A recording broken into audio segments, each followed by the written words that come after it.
Guys, কেমন আছো সবাই? আশা করছি সবাই খুব ভালো আছো। আজকে আমি তোমাদের সাথে শেয়ার করব ঠিক এই মেহেন্দি ডিজাইনটা। আমি অ্যাকচুয়ালি কিছুদিন ধরে মেহেন্দি প্র্যাকটিস করছি, কারণ একটা অর্ডার আছে। এবার আমি চাইছিলাম, আমার এমনি হাতের কাজ ঠিক আছে, কিন্তু আমার একটু হাতটা স্লো। তার জন্য আমি চাইছিলাম যাতে আমার হাতের স্পিডটা ঠিকঠাক হয়, সেই কারণে। আর আমি কোথাও থেকে শিখিনি, তো এটা বলতে পারো গড গিফটেড ট্যালেন্ট। তো যেই কারণে আমি করি কি, বেশিরভাগ টাইম এক মোবাইল থেকে আমি ডিজাইন দেখে নিই। মোবাইল থেকে ডিজাইন দেখে তারপর সেই ডিজাইনটা দেখে সেই রকমই আমি করার চেষ্টা করি। তো আজকে আমি শেয়ার করছি তোমাদের সাথে যে এক্স্যাক্ট ডিটোই আমি করি বেশিরভাগ টাইম, যে আমি কিভাবে একটা প্র্যাকটিস করি ডিজাইনকে। তোমরা দেখতে থাকো। আর আমাকে অবশ্যই লাস্টে দেখে আমাকে জানিও তোমরা যে আমি যেভাবে করেছি তোমরাও সেরকমভাবে যারা নতুন শেখো করো কি না। আরেকটা কথা, যেমন এইখানে দেখতে পাচ্ছ, এটা যেমন আমার মোবাইলের ফ্রন্ট, মানে সামনের দিকে। এটা যদি আমি এভাবে উল্টো করি তাহলে উল্টো হয়ে যাবে, কিন্তু এইভাবে করলে হয়তো আমাদের মনে হয় যে এইভাবে যদি আমরা ডিজাইনটা দেখে করি তাহলে অনেক সুবিধা, কিন্তু একদমই নয়।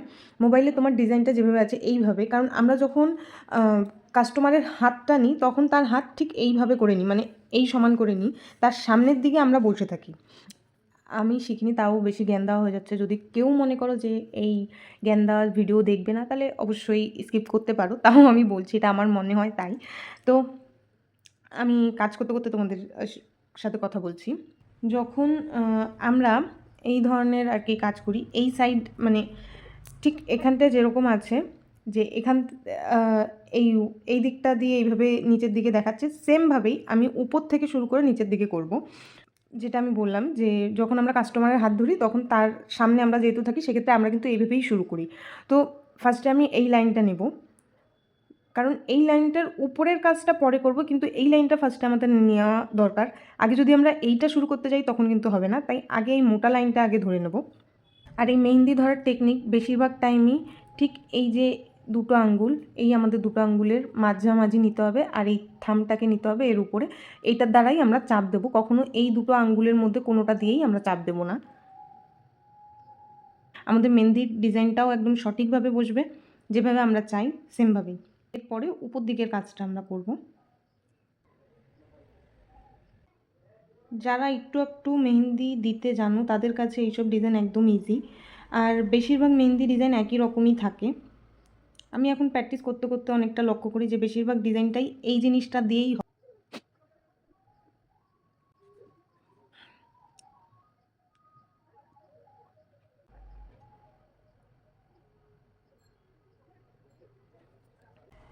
আর একটা জিনিস আমি দেখেছি, যে তুমি একটা কাগজে যখন প্র্যাকটিস করছো সেটা একরকম, আর যখন হাতে প্র্যাকটিস করবে সেটা আর এক রকম। কারণ কাগজ একটা প্লেন জায়গা, সেই কারণে তার ফিনিশিং আলাদা রকম আসে, কিন্তু যখন হাতে করবে তার ফিনিশিং আলাদা রকম আসে। আমার কাছে মনে হয় বিশেষত হাতের যখন করি তখন তার ফিনিশিংটা যেন বেশি ভালো আসে কাগজের থেকে। দেখো এই ডিজাইনটাই কত জায়গায় আছে, কতবার করতে হচ্ছে আমার।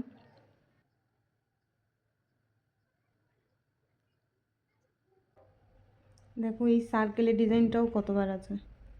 অ্যাজ ইট ইজ যেরকম মোবাইলে দেখানো সেম জিনিসই আমি করছি, কোনো রকম তফাৎ করছি না।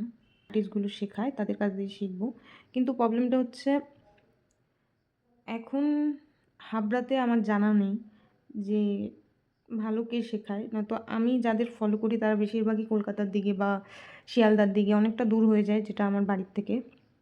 তো লোকেশন দূর হলে এখন কোনোভাবেই সম্ভব না বাড়িতে বাবাকে একা রেখে দূরে গিয়ে কাজ শেখার। তো সেই কারণে আমি সেটা শিখছি না। আর অনলাইনের কথা যদি তোমরা মনে করো যে অনলাইনে খুব ভালো শেখায়, কিন্তু না, শেখায় সে তার বেস দেবে, যে টিচার সে তার বেস দেবে। বাট প্রবলেম হচ্ছে তুমি কি অনলাইনে নিতে পারবে কি না, সেই শিক্ষাটা কতদূর নিতে পারবে, তোমার মধ্যে ঢুকবে কি না, বা তুমি যখন শিখছো তোমার কোনো রকম অসুবিধা হলে তুমি অনলাইনে বললে যে ম্যাম আমার এটা অসুবিধা হচ্ছে, কিন্তু সেই টিচার যখন সামনে থাকবে তখন সে দেখে বলে দেবে যে তোমার একটা প্রবলেম হচ্ছে, তুমি এইভাবে না এইভাবে করো। আর তার বদলে যখন তুমি অনলাইনে শিখবে সে কিন্তু দেখতে পাচ্ছে না, অতটা খেয়াল করতে পারবে না। তো সেই কারণে হবে কি, সে বুঝবে না, সে তোমাকে বারবার বলবে তোমার কোনো প্রবলেম হলে তুমি আমাকে জানাও, যেটা কিন্তু খুবই অসুবিধার। আর তুমি যখন হাতে ধরে শিখবে মাস্টারের সামনে বসে, তখন সেটার মানে ব্যাপারটাই আলাদা, কারণ সে তোমার ভুল ধরিয়ে দিচ্ছে এবং ওই ভুলগুলো শুধরানোর ফলেই কিন্তু তুমি একজন ভালো আর্টিস্ট হতে পারবে। আসবে মেহেন্দি হোক, নেল এক্সটেনশন হোক বা মেকআপ হোক, তখন তুমি মন থেকেই চাইবে যে আমার জন্য এটা ভুল হয়, ভুল হলে আমি আর একটু শিখতে পারবো। মাস্টার বলে দেবে যে এটা এইভাবে না, এইভাবে করলে ভালো হবে, কেন এইভাবে করলে ভালো হবে, সেটা সেই জিনিসটাও বলে দেবে। তো এই কারণে আমি যখন নেল এক্সটেনশন শিখতাম তখন তো আমি সেটাই ভাবতাম। ইভেন আমারই বেশি ভুল হতো। তো যখন ম্যাম ধরে ধরে বলতো যে এই জায়গায় তোমার প্রবলেম হচ্ছে, এই জায়গায় এই অসুবিধা হচ্ছে, তখন যেন পরের সপ্তাহে আমি দেখতাম সেই জিনিসগুলো যখন আমি বাড়িতে গিয়ে প্র্যাকটিস করলাম, প্র্যাকটিস করে আবার যখন ওনাকে দেখাতাম, তো সেই জিনিসগুলো যেন আরও বেটার হয়ে আসতো, বেটার হয়ে যেত। তো আমি বলবো এইসব ক্ষেত্রে যত ভুল হবে, যত ভুলটাকে শুধরাবে তত ভালো। ভুল হওয়ার দরকারও আছে। ডিজাইনটা কেমন লাগলো তোমাদের একটু আমাকে কমেন্ট করে জানিও। আমি অ্যাজ ইট ইজ আমি তোমাদের দেখিয়ে দিচ্ছি, আর একটু দেখো, অ্যাজ ইট ইজ করার চেষ্টা করেছি, শুধু এখানটা একটু চেঞ্জেস, যেটা এই জায়গায় আমি দিতে খেয়াল করিনি যে এখানে বিন্দু বিন্দুটা আগে আছে, এটার পর একটা লাইন আছে, সেটা না দিয়ে আমি এই লাইনটা করা শুরু করে দিলাম। তো এইটুখানি বাদে বাকি কোনো কিছু ডিফারেন্স নেই, সব একই রকম আছে। হ্যাঁ, হতে পারে এই জায়গাটা একটু ফিনিশিং কম আছে এখানটায়, এইমাত্র আমি খেয়াল করলাম। তো এগুলো প্র্যাকটিস করতে করতেই আমরাই বুঝতে পারবো নিজের থেকে যে কী কী ভুল করেছি, কেন এটার থেকে এটা একটু আলাদা লাগছে। তো এইগুলোই। কেমন লেগেছে তোমাদের জানিও।